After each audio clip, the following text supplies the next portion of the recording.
Ei, gente, boa tarde pra você, Globo Esporte tá no ar, seja bem-vindo nesse sabadão, véspera de super clássico, é amanhã, hein? Cruzeiro e Atlético, 9ª rodada do Campeonato Brasileiro, Mineirão lotado, mas é torcida única, só a torcida do Cruzeiro. Chega mais que a gente vai falar muito desse clássico, vamos direto pro Gigante da Pampulha, onde está Roger Cazé. Já tá do lado de dentro, Cazé, como é que tá o clima por aí? Expectativa de recorde de público, né? Boa tarde. Boa tarde, Maurício. Boa tarde para todo mundo que está com a gente no Globo Esporte. Expectativa de recorde de público na temporada. Até agora, 60.834 torcedores é o recorde do clássico da primeira fase do Campeonato Mineiro. Por enquanto, foi super tranquilo de chegar aqui no Mineirão. Sem jogo é tranquilo, né? Mas amanhã o torcedor precisa ficar esperto, chegar cedo, porque são esperados mais de 60 mil torcedores, hein? Fica de olho aí o torcedor para não se complicar no trânsito. A carga de ingressos foi de 61.322 ingressos. Mesmo que toda essa carga acabe, ainda assim não será o recorde da história do novo Mineirão, que é uma marca do ano passado, do clássico do segundo turno do Campeonato Brasileiro, entre Atlético e Cruzeiro, 61.583 torcedores. Só números gigantescos, como é o clássico por aqui. Maurício. E como é você também, Roger Cazé, muito obrigado pelas informações, bom trabalho pra você. Vamos então falar do Atlético, que também chega num ótimo momento, nos últimos 8 jogos só uma derrota, mas antes de te ouvir, Henrique, antes de fazer a análise, eu gostaria de falar desse cara aqui, ó, o Hulk. São 11 jogos contra o Cruzeiro, 9 gols e 2 assistências. O Cruzeiro, inclusive, é o time, a maior vítima do Hulk em território brasileiro, olha só. Falar em equilíbrio quando um clássico se aproxima é inevitável. Já tivemos clássicos que a gente estava melhor e acabamos sendo derrotados, clássicos que a gente talvez estava um pouco pior e conquistamos um resultado positivo. A gente sabe da rivalidade, mas a gente tem que ser frio, a gente tem que pensar no jogo, analisar eles taticamente, ver como a gente pode anular eles e como a gente pode fazer mal a eles. Quem faz mal ao rival é aquele que pode desequilibrar um Cruzeiro e Atlético. Mas o próprio Gabigol, hoje reserva, ainda artilheiro na temporada com 10 gols, não conseguiu ser predestinado contra o Galo esse ano. Nem terminou o primeiro clássico com a camisa do Cruzeiro. Vermelho para Gabriel Barbosa. Cruzeiro fica com 10. Quando eu for expulso, o jogo fica outro, então assumo a culpa. Já um dos titulares de Leonardo Jardim, Caio Jorge, em grande fase, também ainda não brilhou contra o rival.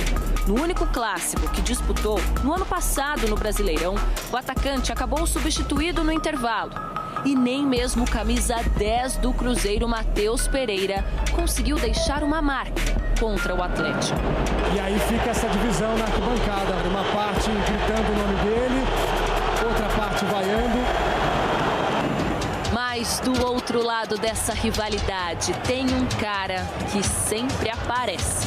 De novo ele, sempre ele! O Cruzeiro é a maior vítima de Hulk na carreira. Em 11 jogos, o atacante do Galo balançou as redes 9 vezes. Deu 2 assistências. A conta é fácil. Média de uma participação em gol por jogo contra o maior rival. Acho que meus maiores números foram sempre em clássicos. São jogos que acabam nos inspirando um pouco mais não que os outros. Hulk marcou gols contra o Cruzeiro em 4 estádios. Na Arena do Galo, no Mineirão, no Independência e no Parque do Sabiá, em Uberlândia. E a gente veio pra rua conversar com o torcedor do Galo para saber qual desses gols em cima do rival é mais marcante.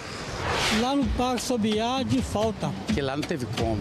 E que golaço na força da canhota do Hulk! E muito de longe, hein? Tem aquele de falta no Independência, né? Aquele que empate o jogo lá. Aquele foi jogão, viu? Que gol incrível, Hulk! O Hulk correu na velocidade do zagueiro deles e fez o gol. Hulk começou a jogada. Coelho fez assistência. Hulk manda pro gol. Se marcar no clássico domingo, Hulk pode alcançar ainda outra marca com a camisa alvinegra e se tornar o 10º maior artilheiro da história do Galo com 126 gols. O Hulk é o cara do poder de decisão. Ele desequilibra. Claro, ele tem a manha. Quem sempre decide ou quem finalmente vai brilhar contra o rival? Uma resposta imprevisível antes de a bola rolar para Cruzeiro e Atlético. O homem não para. Hulk tá garantido pro clássico, porém, contudo, todavia, o argentino Coelho não joga, tá suspenso pelo terceiro cartão amarelo. Quem joga, Henrique? O Coelho vem sendo o melhor parceiro dele. A gente viu no clássico do Campeonato Mineiro, passe do Coelho, o gol dele. Sem o Coelho, quem é que joga? São algumas alternativas, mas estou apostando nesse aí. Ah, mas o Rubens já é titular, mas vai mudar de função, vai jogar mais avançado, como foi no Campeonato Mineiro. Acho que o Alan Franco vai para esse clássico, vai voltar, tá à disposição, e aí você vai ter Franco com Fausto Vera e o Rubens um pouquinho mais adiantado.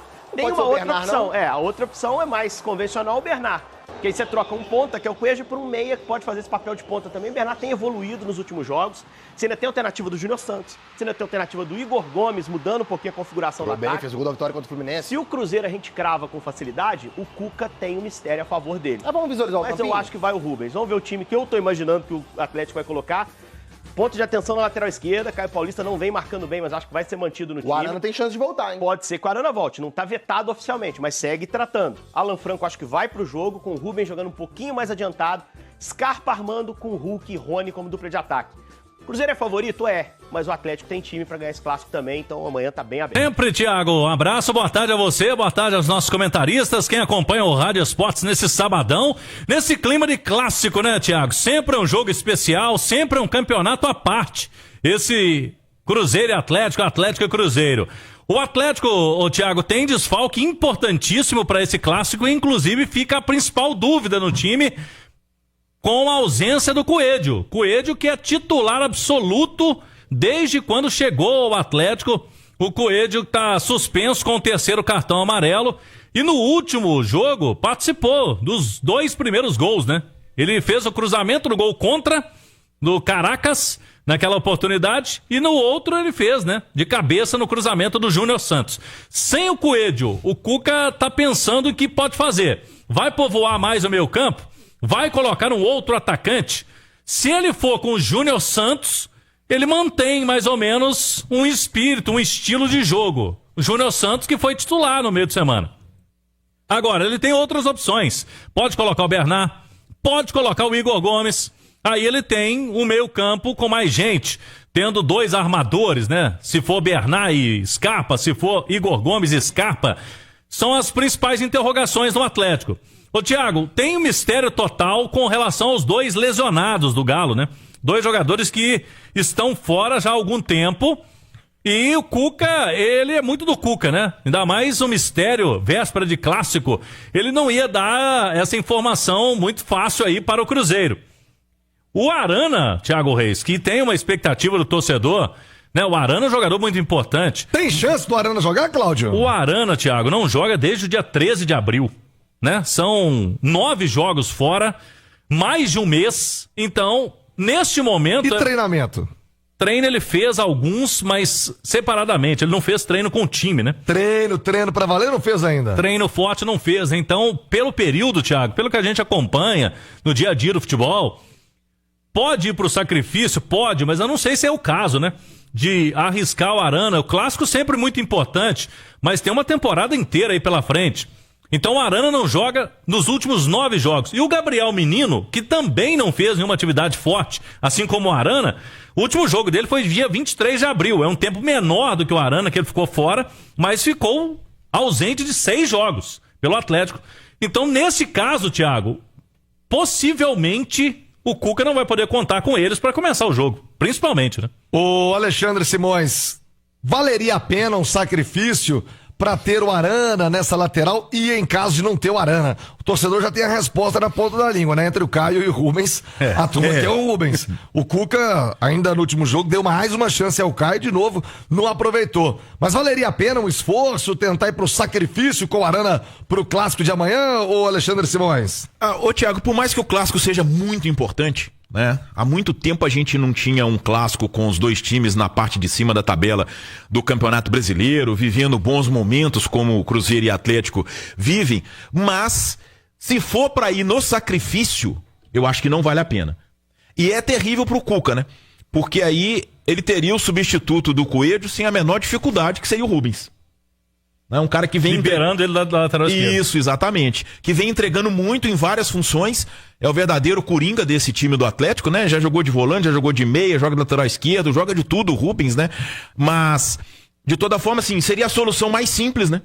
colocasse o Arana na lateral esquerda e o Rubens na vaga do Coelho, mas se é pra ir no sacrifício, eu acho que o Atlético tem muita coisa grande ainda pra buscar antes até da parada do Mundial, porque precisa superar o Maringá na Copa do Brasil, precisa buscar a primeira colocação do seu grupo na Copa Sul-Americana. Então aí eu acho que o Arana é muito importante pra temporada, pra você poder correr riscos, né? E o Atlético vem de um episódio que é mais ou menos a mesma coisa, né? O Franco voltou e lesionou, né? Teve um outro problema, inclusive o Gabriel Menino teve uma lesão praticamente idêntica do Franco, voltou muito rápido o Franco, né? E o Gabriel Menino também, se voltasse para esse jogo, poderia ter esse risco, né? Então, o Atlético, o departamento médico do Galo, Thiago, ele é muito cauteloso, a gente sabe que é assim. Nesse caso, fica o departamento médico puxando a corda para um lado e o jogador puxando para o outro, né? Porque se perguntar hoje pro Arana, a resposta dele é qual, Thiago? Vai pro jogo. Quero jogar, professor. Quero jogar. Só que o departamento médico tem que olhar o conjunto. E o Cuca também fica ali, né? Você sabe que eu acho que passa muito, o Nath Fiuza, também pelo fato dele não ter um reserva assim, sabe, tranquilo, entrega a camisa. Porque o Rubens está sendo bem utilizado no meio. Sim. Aí o que veio para ser o reserva não tá dando conta. E aí, Nath Fiuza, talvez por isso também aumente a pressão pro Arana estar em campo, por não ter aquele reserva, tranquilo, não tem Arana, ele joga. Não tem, né, Nath?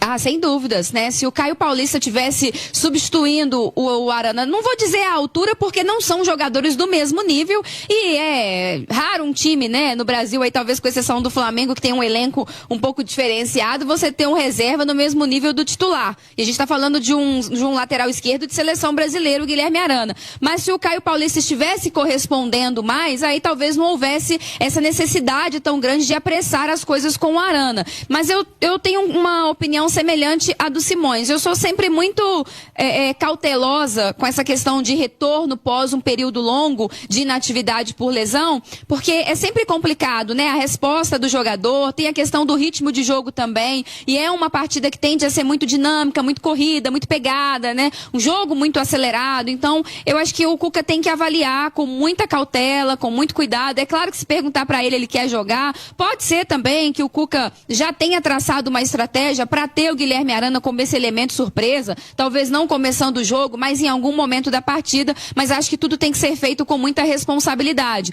O Rubens, se tiver que jogar na lateral esquerda, é a melhor opção, não há comparação neste momento entre ele e o Caio Paulista. O Rubens acho que talvez seja o jogador mais regular desse elenco, porque ele vem correspondendo bem em todas as posições e como tem rodado, né, apesar de que acho que ele joga até melhor no meio campo, mas essa ausência na lateral tira dele até a oportunidade de jogar em outra função. Poderia ser o substituto do Coelho também, jogando um pouco mais à frente, fazendo esse lado esquerdo, apoiando bem. O Rubens, que tem cada jogo também finalizado mais, né, inclusive de fora da área, fazendo gols dessa forma, mas sem o Arana acaba que ele vai ter que desempenhar essa função, porque a gente sabe também, né, que é importante o Atlético ter essa solidez pelo lado do campo, porque é algo que o Cruzeiro vai explorar. Ô, Cláudio Rezende, eu tô vendo aqui também nas redes sociais um assunto muito explorado, o Simões pode nos ajudar quanto a isso. O Atlético divulgou o seu balanço e, de novo, um tremendo prejuízo, uma situação financeira absolutamente caótica, mais de 1 bilhão em dívidas, aí toda hora, né? O Atlético Paranaense já falou que o Atlético tá devendo, o Corinthians falou que o Atlético não pagou o Fausto Vera, o Cuiabá reclamou de Daverson, quer dizer, já teve salário atrasado no ano, situação financeira delicadíssima, caótica no Galo, e o balanço mostra isso, né, Rezende? O endividamento líquido do Atlético, Thiago, ele aumentou, né? De 23 para 24. Esse balanço que foi divulgado ontem pelo Atlético, e foi um balanço, né? Um relatório grande, mais de 100 páginas, tem um endividamento líquido em torno de 1 bilhão e 369 milhões. Um aumento, né? Porque tinha ano anterior 1 bilhão 150 milhões. A dívida onerosa, que é aquela mais preocupante, né, Thiago e Simões, que é a questão de bancos, empréstimos bancários e Arena MRV, porque o Atlético buscou algum dinheiro do mercado, né? Alguns milhões para fechar a conta na Arena MRV para construção do estádio. 38 milhões diminuiu essa dívida onerosa. Então o Atlético coloca no seu balanço como ponto positivo aí. Diminuiu em 38 milhões. Mas ainda são 507 milhões que o Atlético deve a empréstimos bancários e 408 milhões. Se colocar aqui já é 1 bilhão praticamente, com esses empréstimos e a Arena MRV. Tem alguns pontos no balanço também que são bons, Thiago. Por exemplo, a maior receita bruta da história. O Atlético está arrecadando mais, né? 674 milhões. Um crescimento de 46% em relação ao ano anterior. Só que o Atlético tinha uma previsão lá atrás, você se lembra, né? Do Media Day, como foi? Foi o Galo... esqueci o nome agora. O Galo fez lá atrás, na pandemia, um planejamento para quitar as dívidas do clube até 2026. Mas isso aí mudou durante o tempo e o Galo continua com essa dívida bilionária. E com dificuldades, né, para colocar a casa em ordem. Você citou alguns nomes aí, o Galo, dos contratados no início desse ano, o Galo não conseguiu, não está em dia com nenhum deles, né? Nenhum jogador que o Galo buscou no início do ano, o Galo não pagou em dia nenhum dos clubes, até aqui. Ô Alexandre Simões, você que acompanha esses números já há bastante tempo, eu já disse aqui na Itatiaia algumas vezes, se seguirmos com esse modelo de achar que SAF é saco sem fundo de dinheiro, isso não vai ter fim. O Cláudio acaba de dizer, um ano de recorde de arrecadação e a dívida aumentou. Quer dizer, isso é conta de padaria. Eu nem vou entrar nessas contas todas detalhadas que o Cláudio trouxe. E, aliás, você encontra todo o balanço no site itatiaesporte.com.br para você tirar a sua própria conclusão também dos números apresentados pelo Atlético. Mas é uma conta simples de padaria, Simões. No ano em que o clube houve a maior arrecadação da história, a dívida aumentou. A conta não vai fechar nunca desse jeito, Simões. Exato, ô Thiago. E é muito simples, né? Em qualquer setor, desde a nossa casa até um clube do tamanho do Atlético, se você gastar mais do que você arrecada, você vai ter dificuldade, né? E a conta é muito simples. O futebol está inflacionado, tá? Eu cheguei a ter uma esperança quando o Paulo Brax, que é CSO do Atlético, deu uma entrevista, acho que foi na apresentação dele, dizendo que o futebol está vivendo momentos de... Eu cheguei a ter uma esperança de que o Atlético fosse partir pro projeto de colocar os pés no chão. Só que a gente está vendo que não colocou, né? Acho que a própria contratação do Dudu mostra muito disso. É uma grande prova disso. Né? Os valores pagos a jogadores como Rony, como Júnior Santos, né? Quer dizer, é o mercado. Ok, é o mercado. Mas, enquanto o Atlético não tiver uma comunicação firme e forte de dentro para fora, com o seu torcedor, sobre a realidade financeira do clube, essa situação não vai se alterar. Cara, isso não é problema nenhum. Isso não é problema nenhum.